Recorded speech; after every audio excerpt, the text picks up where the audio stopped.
Assalamualaikum warahmatullahi wabarakatuh. Waalaikumsalam warahmatullahi wabarakatuh. Bismillahirrahmanirrahim. Alhamdulillahirrabbilalamin. Wabihi nasta'in ala umuri dunya waddin. Assalatu wassalamu ala asyrafil anbiya'i wal mursalin Sayyidina wa maulana Muhammadin wa ala alihi wa sahbihi ajmain. Amma ba'd. Alhamdulillahirrabbilalamin. Kita semua masih diberi kesehatan oleh Allah Subhanahu wa taala sehingga kita semua dapat bermuajahah dalam acara Kuitiau Ramadan Talk with Ustadz. Salawat serta salam senantiasa kita haturkan kepada junjungan kita Nabi Agung Nabi Muhammad Sallallahu Alaihi Wasallam, karena atas beliaulah kita semua dapat merasakan zaman yang terang benderang seperti sekarang ini, yakni Adinul Islam. Pemirsa El Mihrab yang dimuliakan oleh Allah Subhanahu Wa Taala, apa kabar? Semoga pemirsa El Mihrab dimanapun kalian berada dalam keadaan sehat walafiat.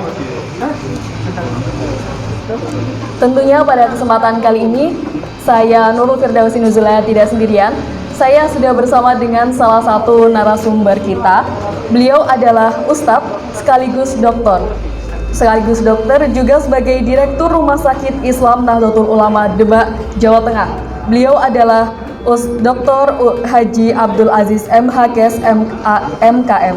Assalamualaikum warahmatullahi wabarakatuh, Ustaz. Waalaikumsalam warahmatullahi wabarakatuh. Apa kabar, Ustaz? Alhamdulillah baik. Senang sekali rasanya saya dapat waktu untuk berbincang bersama Ustadz pada kesempatan kali ini. Untuk tema Kuitiau Ramadan Talk with Ustadz kali ini, yaitu kita akan membahas tentang keutamaan makan kurma saat sahur dan berbuka. Tentunya dengan narasumber yang luar biasa sekali. Kita tahu kurma pada saat bulan Ramadan ini sangat booming sekali ya, karena pembahasan kurma itu bisa kita pakai untuk berbuka dan juga pada saat sahur. Nah, apalagi masyarakat Indonesia ini mayoritas adalah Muslim, jadi sangat umum sekali jika mendengar kata buah kurma seperti itu, Ustadz. Nah, disanding kurma, menurut Ustadz sendiri itu seperti apa tujuan tertentu menurut Ustadz? Apa sih rahasia di balik buah kurma sehingga Rasulullah pun menyarankan umat Islam untuk berbuka dan juga sahur menggunakan kurma? Iya. Ya, Ustadz. Ya, terima kasih. Assalamualaikum warahmatullahi wabarakatuh. Waalaikumsalam warahmatullahi wabarakatuh. Bismillah, walhamdulillah, wassalatu wassalamu ala rasulillah, wala hawla wala quwata illa billah, sumu tasihu amma ba'du. Baik, tadi dijelaskan tentang manfaat daripada buah kurma itu kira-kira seperti apa yang terkait dengan menjalankan ibadah puasa ini.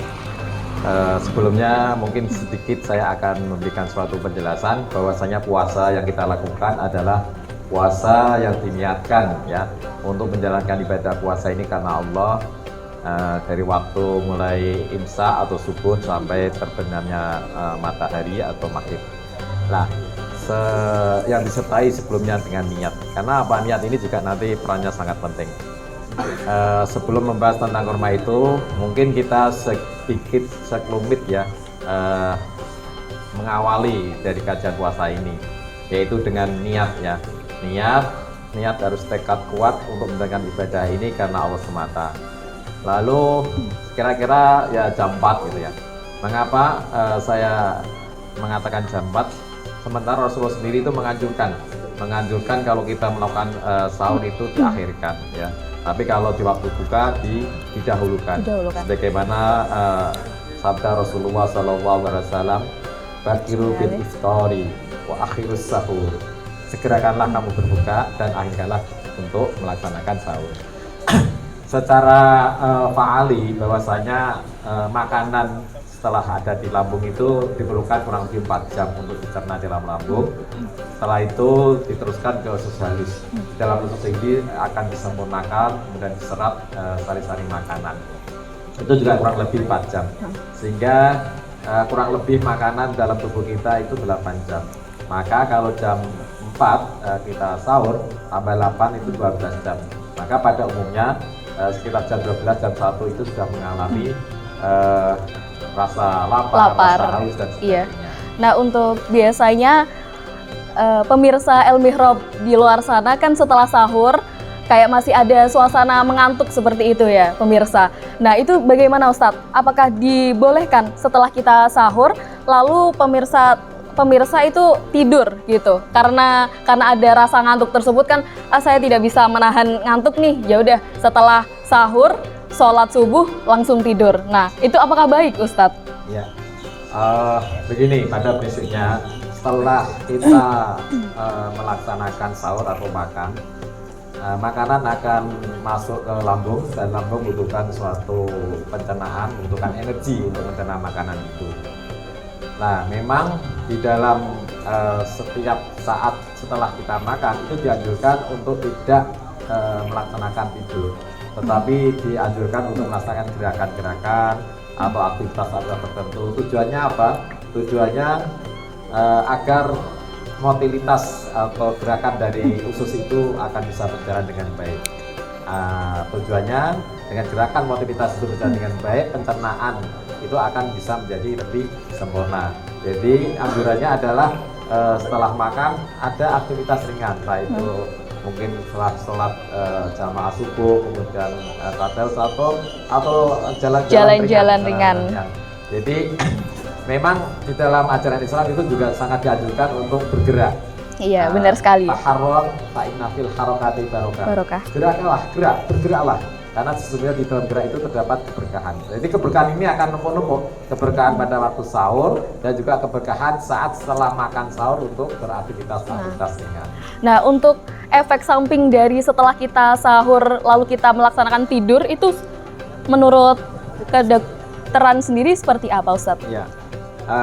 Kalau pada saat setelah makan ya, makanan itu sampai ke lambung membutuhkan suatu energi untuk mencerna, sementara tidak ada gerakan di dalamnya, yang terjadi adalah makanan itu akan relatif lebih banyak, lebih lama mengejar di lambung.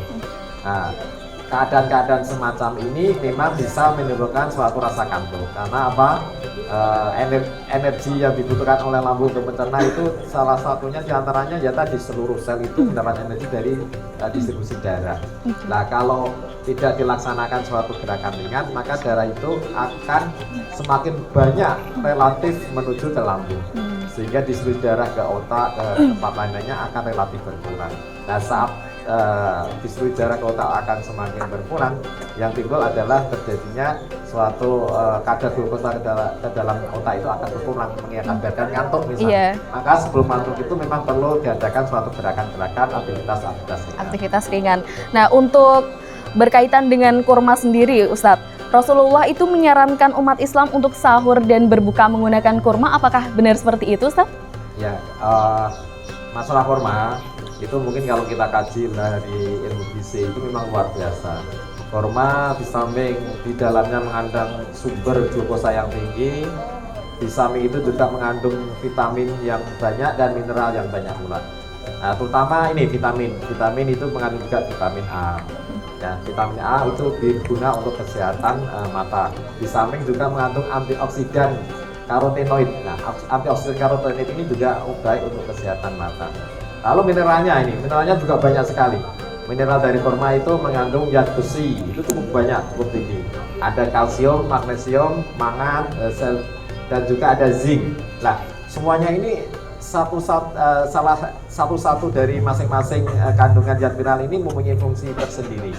Misalkan kalsium, ya, kalsium untuk pembentukan tulang. Setelah kalsium itu diserap oleh tubuh agar tidak lepas lagi, maka di sini ternyata juga ada yang namanya mangan. Ya.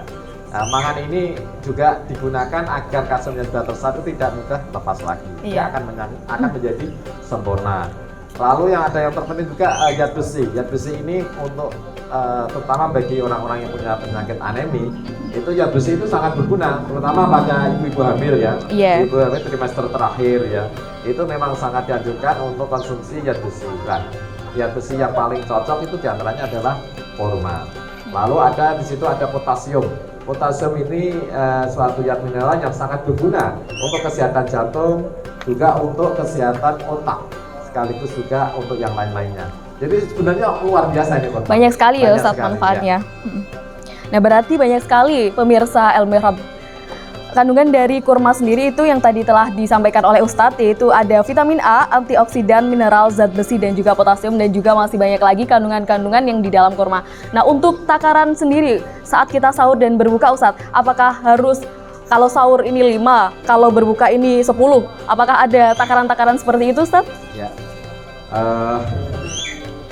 memang salah satu yang dianjurkan untuk berbuka maupun sahur itu kurma. Mengapa? Karena kurma ini di samping mengandung tadi glukosa, zat mineral, dan vitamin, dia juga mengandung serat yang sangat tinggi. Nah, serat yang sangat tinggi inilah kalau dimakan di waktu sahur, serat itu mempunyai fungsi untuk mengikat air H2O.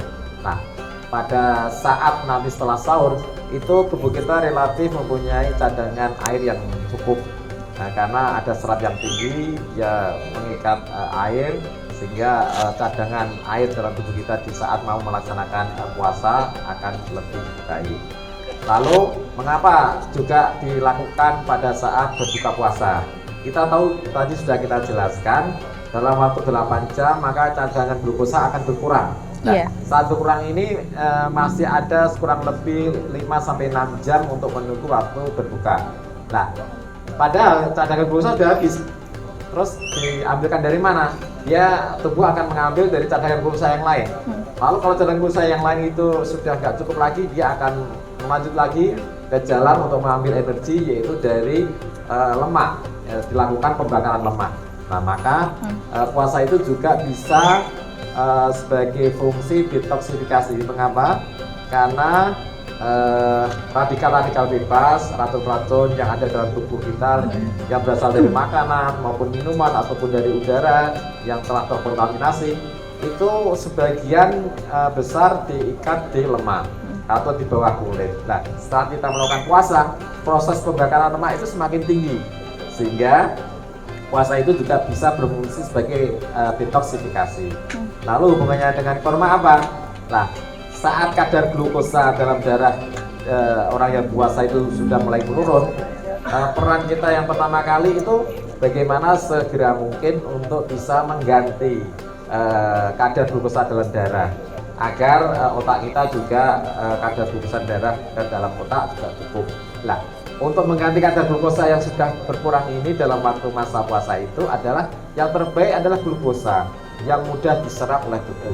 Glukosa yang terbaik diantaranya adalah kurma. Kurma itu mengandung glukosa yang tinggi dan juga mengandung serat yang tinggi, di samping mineral maupun vitamin dan juga antioksidan. Jika tepat kalau makan kurma, atau mungkin juga air teh manis, ya itu segera mungkin memang. Kalau makan besar itu mungkin malah agak dikasih jeda gitu ya. Tapi kalau kadar glukosa yang mudah diserap oleh tubuh itu akan lebih baik. Iya. Nah, untuk kadarnya sendiri Ustadz, tadi Ustadz kan telah menyampaikan beberapa hal untuk sahur dan berbuka. Untuk takarannya sendiri, untuk sahur berapa kurma kah? Untuk berbuka berapa kurma? Seperti itu Ustadz. Untuk kurma ya, untuk kurma di waktu kita melakukan sahur ya, itu bisa 3-5. Kemudian kalau berbuka juga sama, kurang lebih sampai 5 itu sudah cukup, karena kadar glukosa dalam kurma itu sangat tinggi. Itu bisa sekali untuk mencukupi kebutuhan glukosa darah yang kurang lebih 6 jam masa tunggu untuk berbuka itu bisa tercukupi dengan baik. Namun ya juga diimbangi dengan yang lain ya, artinya tidak hanya kurma, juga nanti ada konsumsi minum air putih atau mungkin makanan-makanan ringan. Nah, itu juga sangat dianjurkan juga. Seperti itu berarti ya. Kita sapa lagi pemirsa El Mihrab yang ada di luar sana. Assalamualaikum warahmatullahi wabarakatuh, pemirsa El Mihrab. Apa kabar semuanya? Semoga dalam keadaan sehat walafiat. Tadi sudah beberapa sedikit disinggung tentang kurma, manfaat kurma, lalu berapa sih porsi yang harus kita konsumsi saat sahur dan juga berbuka. Nah, untuk pemirsa El Mihrab di luar sana, jika kalian mempunyai pertanyaan terkait keutamaan makan kurma pada saat sahur dan berbuka, kalian bisa, kita sudah menyiapkan untuk open Q&A di sosial media El Mihrab, yaitu di Twitter dan juga Instagram. Pemirsa El Mihrab bisa bertanya langsung di kolom Q&A yang telah kita sediakan. Setelah ini kita akan langsung jawab pertanyaan-pertanyaan dari pemirsa El Mihrab. Terima kasih.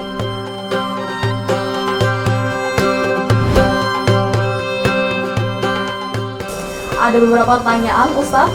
Iya. Yang pertama, apakah kurma dapat merawat kulit wanita muslimah ini? Karena yang tadi Ustadz juga jelaskan banyak sekali kandungan yang ada di dalam kurma tersendiri. Seperti itu. Untuk pertanyaan yang selanjutnya Ustadz, apakah kurma sendiri ini bisa menjadi salah satu obat berbagai macam penyakit Ustadz? Karena kita tahu sendiri bahwa kurma ini sangat istimewa. Apakah nutrisi yang terkandung dalam sari kurma yang berbentuk cair sama dengan buah kurma asli Ustadz?